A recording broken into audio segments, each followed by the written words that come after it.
বাংলা চলচ্চিত্রের নাম নিলেই যে সকল শিল্পীদের সবচেয়ে প্রথমে নাম উঠে আসে তার মধ্যে উল্লেখযোগ্য একটি নাম হচ্ছে ববিতা।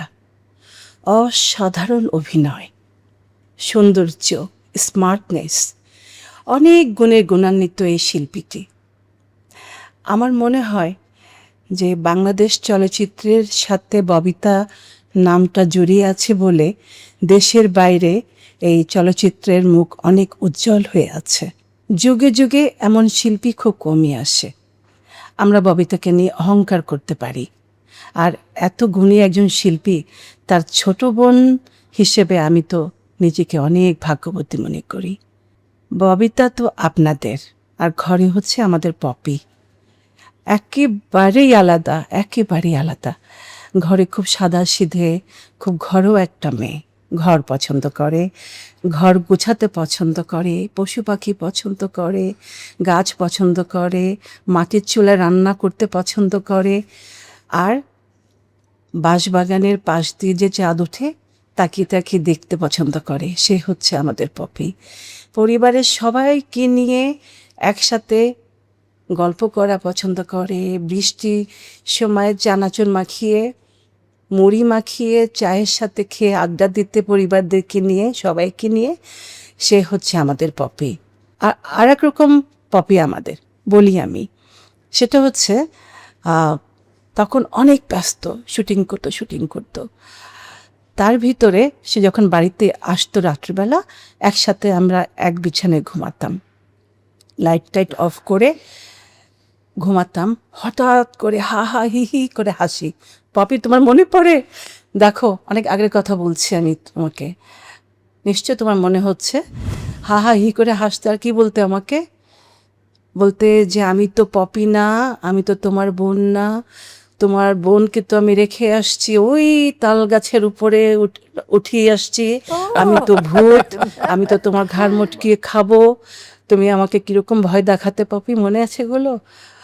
তারপরে আমি যখন খুব কান্নাকাটি করতাম, তারপরে বাতি জ্বালিয়ে আমাকে জড়িয়ে ধরে বলতো, দূর পাগল, আমি তোকে ভয় দেখাচ্ছি। এই হচ্ছে আমাদের পপি। এবং পপির কাছে অনেক ভূতের গল্প আছে। সবাই যদি সময় নাও পায়, তারপরেও আমরা 3 বোন, মানে 3 কন্যা, আমরা ছুটে যাই দেশ বিদেশ, এদিক সেদিক অনেক জায়গায়। বিদেশে অনেক দেশ আমি ঘুরেছি বাবুতাপার সাথে, আমরা 3 কন্যা। একটা জিনিস আমি খেয়াল করেছি, সেটা হচ্ছে যে বাংলাদেশে আনাচে কানাচে এদিকে ওইদিকে ঘুরতে অনেক পছন্দ করে ববিতা, বাইরের থেকেও বেশি আনন্দ পায় বাংলাদেশের।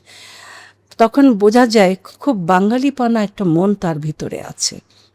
আমার এই মুহূর্তে মনে হচ্ছে একটা কথা, খেতে বসেছি আমরা 3 বোন ডাইনিং টেবিলে, হঠাৎ করে কি জানি কি মনে হলো, পপি বলছে, না না, আর ঘরে খাবো না, টেবিলে খাবো না, চলো চলো। বাস সব খাবার দাবার আমরা প্যাক করে নিয়ে চললাম, গাড়ি নিয়ে যাচ্ছি। তারপরে হঠাৎ করে পপি বলল যে ওই যে ওখানে থামো। সে ওইটা হচ্ছে একটা গাছ, খুব ছায়া দিয়ে রেখেছে একটা গাছ, পাশে হচ্ছে একটা পুকুর, সবুজ ঘাস, চারিদিকে হচ্ছে জাংলা দেওয়া, কোথাও শিম ঝুলছে, কোথাও লাউ ঝুলছে। নেমে যাই ওখানে, গাছতলায় বসে খাওয়া দাওয়া করলাম। সে যে কি আনন্দ, আলাদা একটা আনন্দ। আর আমার কাছে পপি হচ্ছে আমার বান্ধবী। যেসব কথা মনের ভিতরে লুকিয়ে থাকে, বলা যায় না, দুঃখের সুখের অনেক চিন্তা ভাবনা, কাজকর্মে নানান কথা, অনেক কথা আছে না, যেগুলো ভিতরের কথা, সেটা নির্বিঘ্নে পপির সাথে শেয়ার করা যায়। এই হচ্ছে পপি। আর আমার জীবনে আমি অনেক অনেক মা দেখেছি, কিন্তু আমাদের পপি একেবারে অন্যরকম একটি মা। পপি যে তার ছেলে অনেকের জন্যে জীবনে অনেক ত্যাগ স্বীকার করেছে, সেটা আমার এবং আমাদের নিজের চোখে দেখা। এক হাতে ছেলেকে বড় করা, সুশিক্ষিত করা, ছেলেকে মানুষের মতো মানুষ করা। কোন সময়টি, যে সময়টি ববিতা একেবারে মধ্য গগনে, সে মানে অনেক ব্যস্ত, কর্মকাণ্ডে অনেক ব্যস্ত, ঠিক সেই সময়টাই কিন্তু কাজকর্মগুলোকে এক পাশে রেখে তারপরে ছেলেকে ভালোবাসা দিয়ে, সময় দিয়ে মানুষের মতন মানুষ করে বড় করে তুলেছে। আর এটা সম্ভব কিন্তু একজন আদর্শ মাই, সেটাই হচ্ছে আমাদের পপি। আর পপি, যে কথা আমি কখনো তোমাকে বলিনি, ছোট্ট কথা বাট আমার জন্য অনেক বড় কিছু, সেটা হচ্ছে তোমার সাথে তো অনেকগুলো ছবি করেছি। সেটা হচ্ছে একটা ছবির নাম বৃষ-বৃক্ষ, চাষি ভাইয়ের। তুমি ছিলে সূর্যমুখী আর আমি ছিলাম কুন্দনন্দিনী। সেই ছবিতে, ওটা তো আমার প্রথম দিককার ছবি, অভিনয় খুব একটা পারতাম না, জানতাম না। তো তোমার শটগুলো দেখতাম ক্যামেরার বাইরে বসে বসে, দেখতাম তুমি এক টেকে ওকে করতে, আর কি অসাধারণ অভিনয়। সেই অভিনয়গুলো দেখে আমি কিন্তু ভিতরে ভিতরে জ্বলতাম যে এত ভালো অভিনয় করছে, এর পাশে তো আমি ম্লান হয়ে যাব, আমাকে তো খুঁজেই পাবে না, আমাকে তো সবাই বলবে কি অভিনয় করেছে, দেখো ববিতা আর কোথায় চম্পা। খুব ভিতর ভিতর আমি জ্বলতাম যে এত ভালো অভিনয় করছে, তো কি করা যায়, চেষ্টা করতে হবে। ভিতরে ভিতরে আমার জেদ কাজ করতো। তোমার সমকক্ষ তো আমি হতে পারবো না, কিন্তু কাছাকাছি গেলেও যেতে পারি, সেজন্য আমি খুব ভিতরে ভিতরে নিজেকে তৈরি করতাম। জানো পপি, সেই যে একটা জেদ, ওই সময়টা যে আমার জেদটা, এই জেদটা কিন্তু আমার সারা জীবনের জন্য কাজে লেগেছে।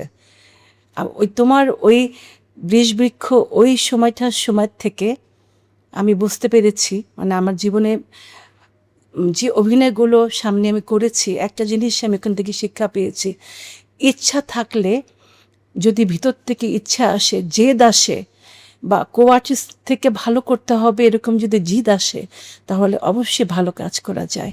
এটা আমার জীবনে অনেক অনেক অনেক পেয়েছি, আমি অনেক উপকার পেয়েছি পপি ওই সেই সময়ের জন্যে। পপি, তোমাকে আরেকটা কথা বলি, সবাই তো তোমাকে মেকআপে দেখে, উইদাউট মেকআপে তো আমরা পরিবার আমরা দেখি, আর তোমার কাছের লোকরা দেখে। তুমি কিন্তু উইদাউট মেকআপে আরও বেশি সুন্দর, অনেক সুন্দর, ঠিক তোমার মনের মতো। পপি, আজকে তোমার জন্মদিন, তোমাকে জানাচ্ছি অনেক অনেক জন্মদিনের শুভেচ্ছা। তুমি ভালো থাকো, সুস্বাস্থ্য কামনা করি তোমার। তুমি আমাদের মাঝে, সবার মাঝে, তোমার দর্শকদের মাঝে, পরিবারের মাঝে এভাবে উজ্জ্বল একজন নক্ষত্র হয়ে থাকো সবসময়, সে দোয়া রইল। Very special, right? খুব বোন বলে বলছি না, কিন্তু চম্পা যে কি, চম্পা ছাড়া মনে হয় যেন আমি চলতেই পারি না। প্রতিটি ক্ষেত্রে ফোন, চম্পা আচ্ছা বলতো ওটা যাব, চম্পা ওটা কি শাড়ি কি পরবো, গয়না কি, তুই একটু আয় না প্লিজ, এসে আমাকে ঠিক করে দিয়ে যা। এই যে ব্যাপারগুলো। আর শিল্পী, চম্পা অনেক ভালো শিল্পী, একদম, হ্যাঁ অনেক ভালো। ও তো কলকাতার ছবি করেছে, অনেক নাম করেছে। হ্যাঁ নাম করেছে, অনেক ভালো শিল্পী।